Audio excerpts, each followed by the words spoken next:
Greetings and welcome to Smartwatch Ticks. We're a YouTube channel on the web at smartwatchticks.com, and I've got two of the most incredible smartwatches ever to be made here. We're going to be unboxing the Limpho LEM10 and the Kospet PRIME, and we will be doing that in just a minute after I show you this, everybody, from YouTube. Thank you. Thank you, you subscribers out there. You guys know what this is, don't you?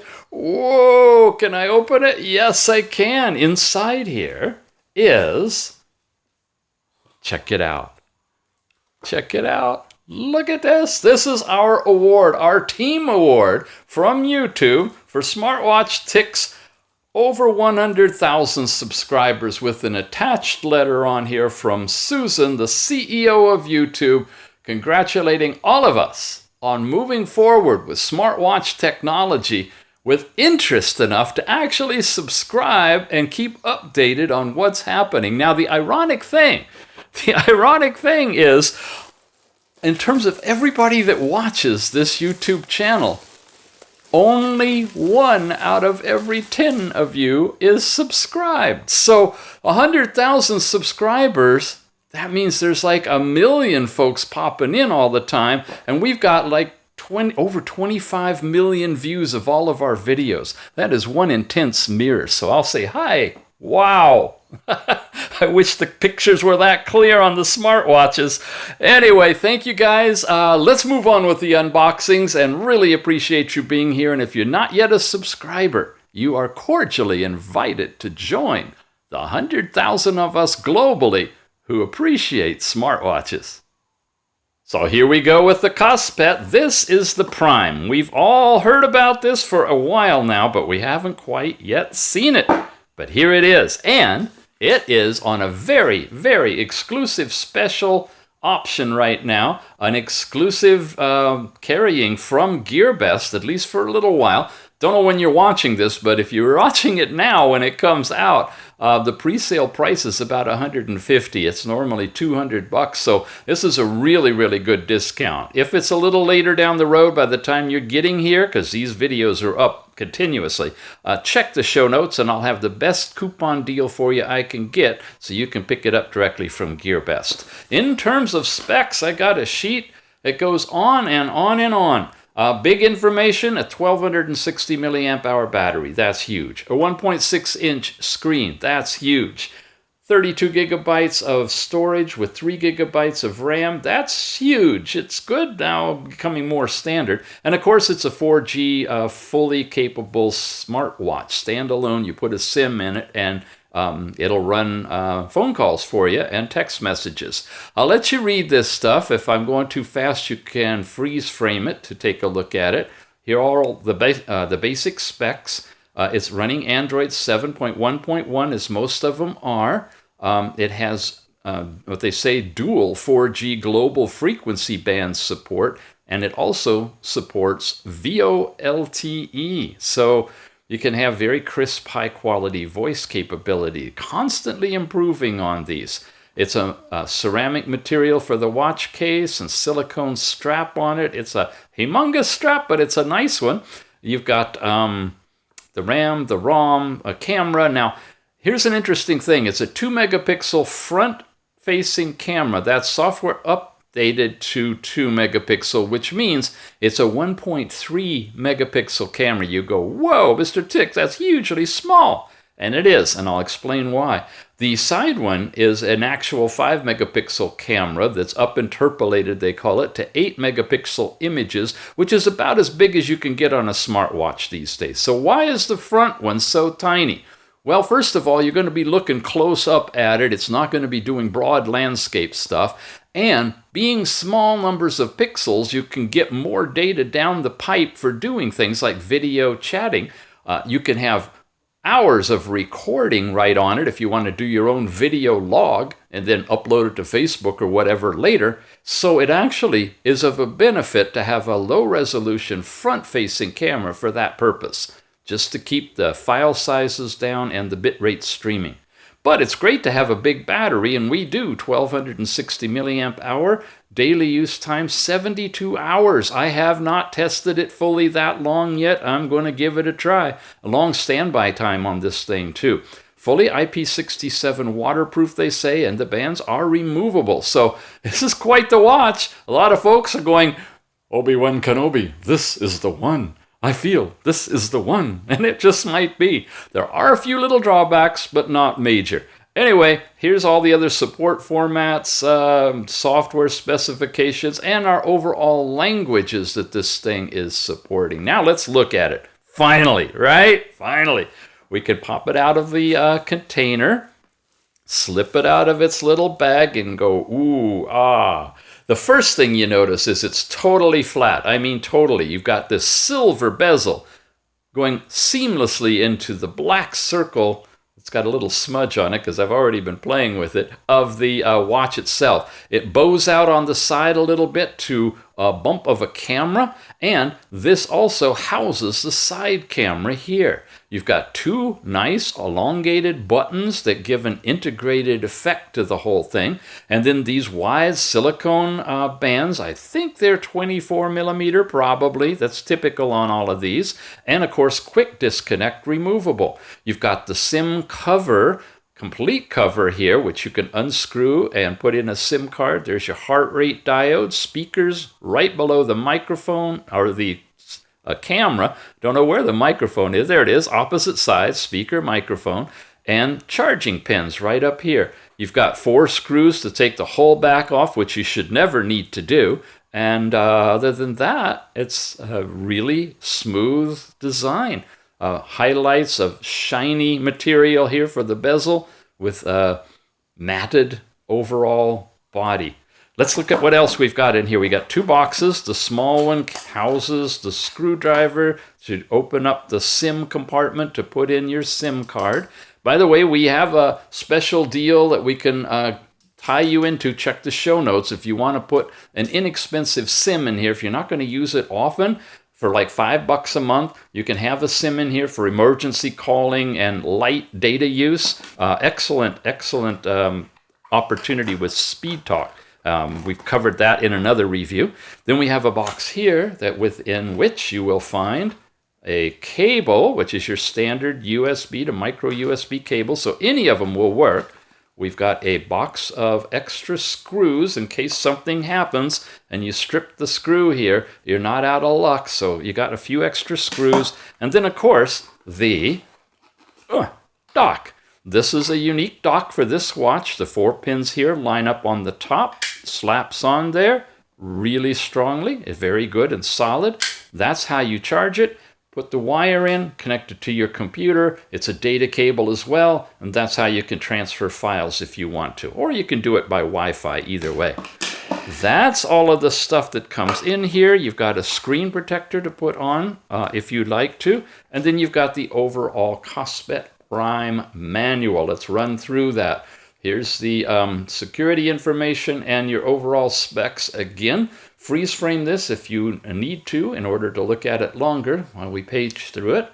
It tells you got a power key and a shortcut key, which I haven't programmed yet, but that's supposed to be able to shortcut you back to wherever you'd like. You've got more information about how you set it up, the QR code to download. Of course, we've got the link directly to the WII Watch 2 Google Play Store app. You want to download it from the Google Play Store and install it and then tether it. And the tethering instructions are here and it's pretty easy. Again, we've got a whole video on the Watch 2 app out there. Here's some more information about watch faces and how you can add more once you're on Wi-Fi with hitting that plus key and going through the selection and downloading them. And then we've got more information about the layout and how you can set up the face unlock feature.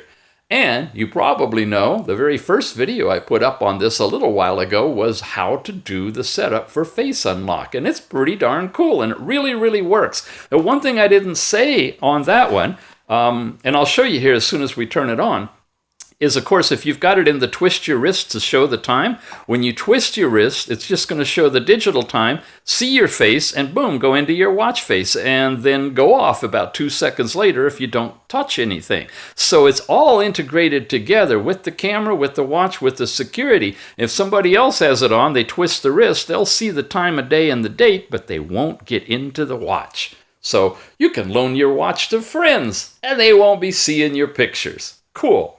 All right, let's clear everything out and turn this on. Well, if you've watched the revised video, you know that the screen unlock feature has changed, and there's not going to be a digital time on the screen. There's just going to be the watch face of your choice. But you can still loan your watch to friends, and they won't be able to get into it unless they know the pattern or you put your smiley face in front of the camera and it unlocks, like just happened there. Let's walk through this. We are looking at the Kospet PRIME, and here you go. Look at those beautiful color icons. That's all changed, folks. It's the same layout, same stuff. This is your silent mode or loud, but you see it changes to gray. Here's how you change your brightness, but you see that little slider? I have display brightness installed on this one, so it overrides that one. The little circle there, that's floating toucher. We'll talk about those like we always do, a little bit later on. This is your twist the wrist to see time. You can really tell that's airplane mode. That's your cellular data. Bluetooth is on and tethered to the WearOS 2 app, and then Wi-Fi is available for you as well. You have these dots down at the bottom that show you that here is the overall furthest left one. Notice I've got 4G glowing because I have a 4G SIM in this one. I'm getting about 6 megabytes per second download and 2 megabytes up in my location, but of course that all changes wherever you are. It's working pretty good though. You see I'm at 42% power. It's because I'm doing a burn-in test. Later in a further video I'll give you my complete results, but I started last night at midnight. At 6 a.m. this morning it had dropped to 86%, just basically sleeping, wearing it without the screen lighting up. Then I did a Play Store update check for a couple of hours in there, dropped there. Here was a GPS test cycling for an hour. It went down to there. Casual use for a couple of more hours. Did the unlocking review just before this right now, and we're at 46%, and now we're starting this full review here, and it's at 42%. So I'm trying to use it more or less like an average usage day with a little bit of nothing, a little bit of something, and see what kind of life we get. Gonna let that go on, and like I said, in a future video we'll give you some more updates on the life of this thing, because it's got that super big battery, and so far I would say it's lasting about twice as long as what I have seen in other watches. Okay.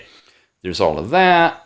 Then there's your little quick cleanup thing that we see in Android 7. There's your music player, and it's all in color now. One more swipe, and I'm into my weather in my area, kind of in color with Fahrenheit and centigrade available as well. And then you're back into the overall watch faces, of which it's got a few different ones. We showed that one on some videos. And this is a kind of a wild one. Really highlights the blacks and the colors that's available on this IPS screen, 1.6 inch. Some more different ones. I want to show you one of these so you really get a feel for that edge-to-edge effect and the nice flat reflective bezel on this one. It's a dark screen. I can brighten it up, of course, with my slider there. And yeah, really good selection and variety of faces that they've packed into here. Here's that one there. Now I have to bring it down just a little bit so it's not overwashing too much.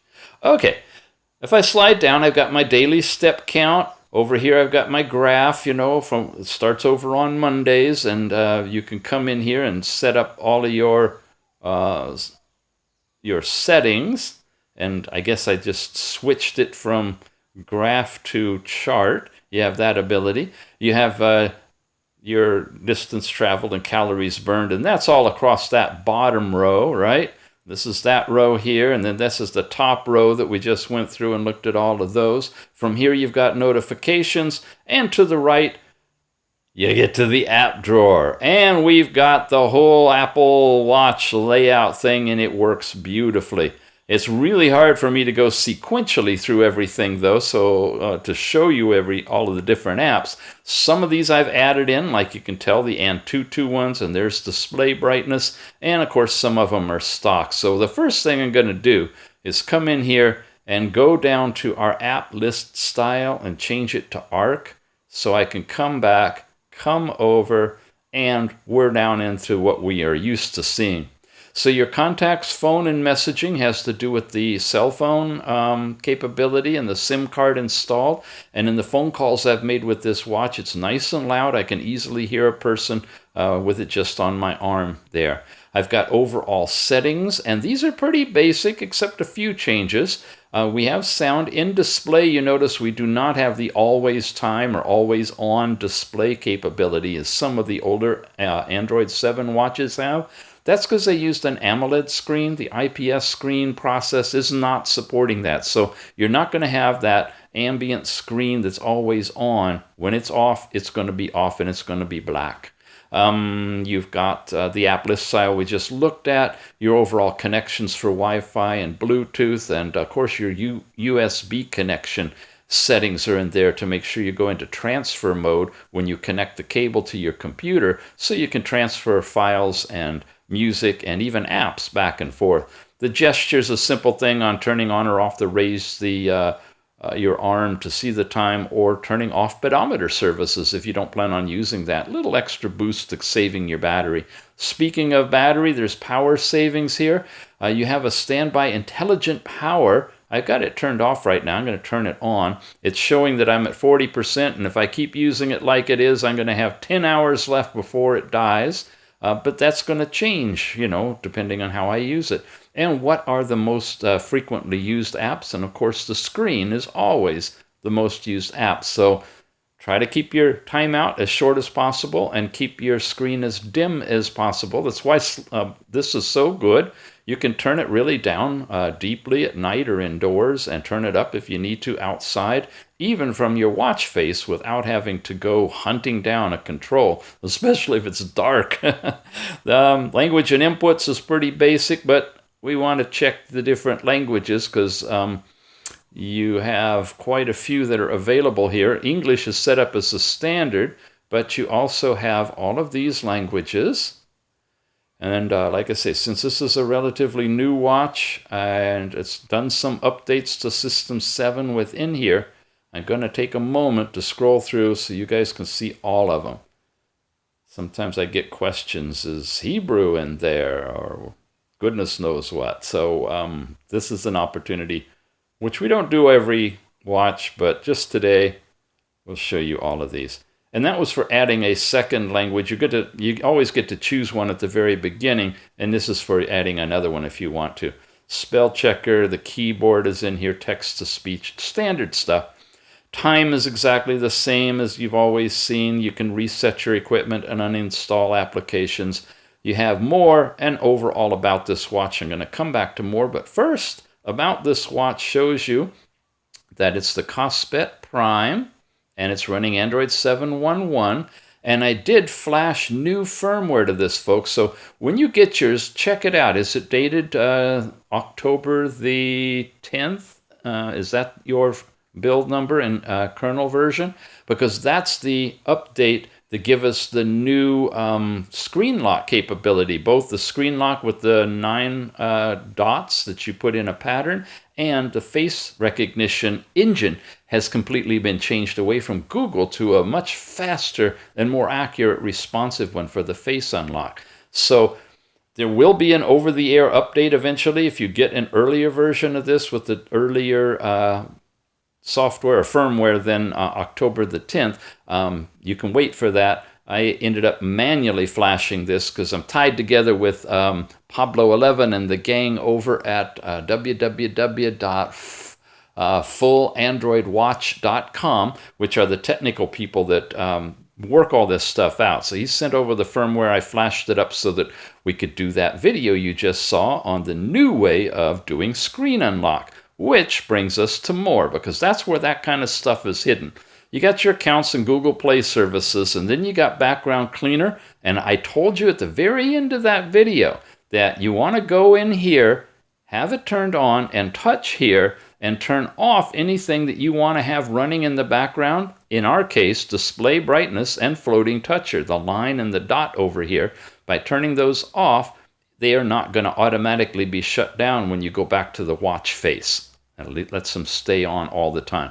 Other things, like you don't really want Antutu benchmark stuff running in the background after you've done the test. So it's good to have that turned on. So when you leave, it will automatically shut it down and save your battery. That's background cleaner.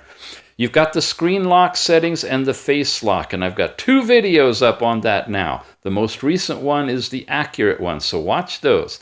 Third-party app adapter is something that I could turn on. And when you go into different third-party apps, that sometimes the writing isn't all on the screen. Sometimes it needs to be compressed. That will help clean that up. This is different, mind you now, than when I press and hold here and I change the circle to a square. That makes third-party apps show up in a square within the circle or show up full, which means you don't see the corners.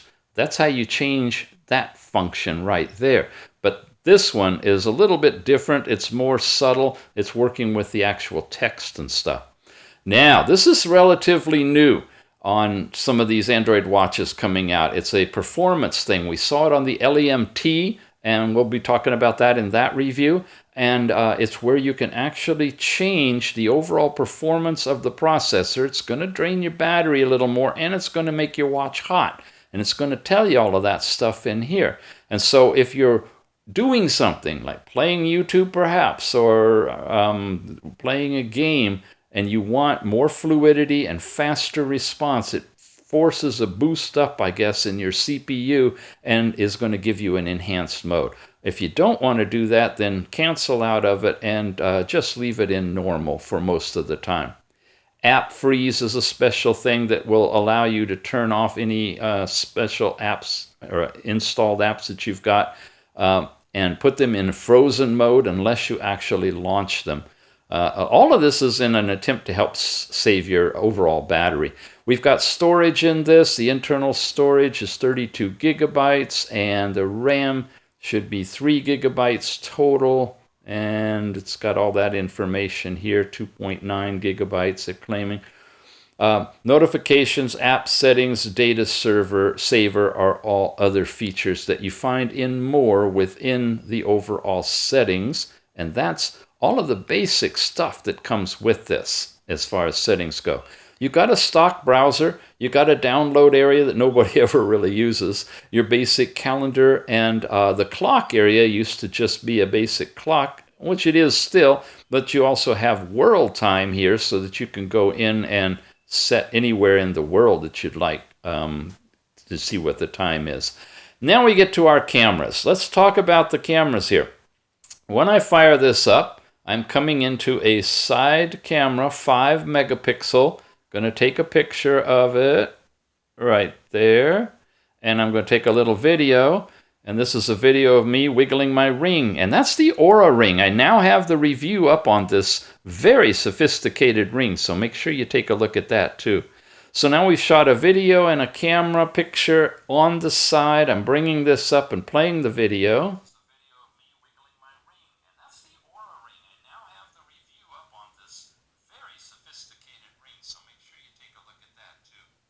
Now you saw I was seeing if I could double tap to zoom it or pinch and zoom a video, and you can't do either. You could barely hear it, I'm sure. Same with me. It wasn't very loud, but the phone calls are louder, just to let you know. That's not indicative of everything. Okay, I'm going to come over here to the picture. If I double tap and zoom, and double tap again, I can zoom. Okay, and you can get in pretty close, and double tap goes back, and you have pinch and zoom, which can take you even further, way in there to where your pixels are mountains. Yep. So the 5 megapixel camera up interpolated to 8 megapixels has a nice zoom capability, and you can see what the overall size is. When you multiply those two numbers, you come up about 8 megabits, but the actual unit is a 5 megapixel camera. This is a 2 megapixel up interpolated image. We'll see that in a second, from a 1.3 megapixel camera. You say, Mr. Tix, why so small? Well, it actually is a benefit because it's going to give you less data rate. See, there I am, and you can still see I'm pretty darn clear. I'm going to take that picture there, I think. Hello? Okay, there's a front picture. And now I'm shooting a little bit of video, which would be the same as if you were video chatting with somebody or doing a video diary or log and keeping it on your watch. Because it's a lower bit rate image altogether, you're going to be able to actually get much more information. Here we go, playing it.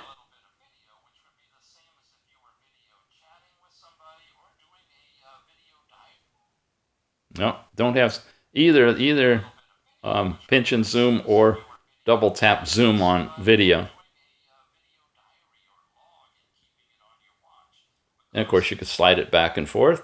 And when I come in here and do details, it tells you that it's standard 640 by 480, which is like the old television standard, right? It's less than HD and definitely less than FHD, but it's adequate for video chatting.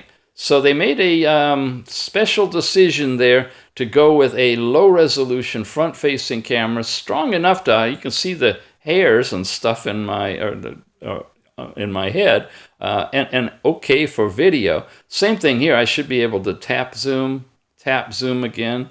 There I am, and tap again goes back, or I can zoom in on my individual hairs like that. And yeah, they're not as clear as from the other camera, but again, it's front-facing. So everything you need to know about this. Did I do the details on this for you? Multiply this out, and that'll tell you your 2 megapixels, right? 1088 by 1920 should multiply out to 2 million, roughly, but it's actually a 1.3 million module in there. And that's camera. And gallery is basically what we were in to look at those pictures. And then you got a music player, a sound recorder, and you already heard sound from it. It's going to operate like the camera, but with only sound. File manager, which is where you can get in to the files and stuff that you transfer over from your computer, and that's where I've used to install a bunch of the other stuff that's in here. Your basic heart rate monitor, you click on that, it turns on the diode, it's going to do your heart rate. No change from other watches on that. Fitness now is interesting. Here is happens to be landing right now into a map of the event that I just did, and at this point in time, where I'm located, there's no map coverage. It's not tied directly to Google to bring over the Google Map overlay. It's Baidao, I believe if I'm saying that right, for China. So there's some issues worked in the background, not just for this watch, but for many, many, many Android watches, that when the GPS is tied in with fitness, which this one is, and you get the track from the event that you did, you get the track, but you don't get the track against an actual map that you can use. We hope to have an update for that soon. The guys are working on it really hard right now, and when they do, then you'll, of course, have a map that you can see your track against. This is in the middle dot here of the fitness section, which looks typically like what we've seen before, walks and runs and whatnot. And when you swipe over twice, you can turn on GPS and tie this in. So this is the advanced fitness app that comes with it that lets you do overall fitness with GPS tracking. Notice that when I try to scroll further to the right, there's not the fitness section. That's another thing that may be integrated into a future firmware update, but for right now, it's not there. You have to go to the fitness app here to get into it. Weather is weather, just like what we saw at the top. There's voice search, which is your OK trigger word Google that will bring you into that. The Google Play Store. Overall maps, which is accurate and brings in the map of your area from Google. So it's there. It's just a matter of tying now that into fitness, like we had to tie GPS into fitness. Assistant is the assistant that connects you to your phone, to the WearOS watch app. And all these are functions, music control that lets you play music on the phone. You can send files back and forth from the phone to the watch using that. And of course, you can find your phone from here. And the first one is the QR code that you scan with the WiiWatch Watch app on your phone to tether your phone and your watch. Very simple thing to do.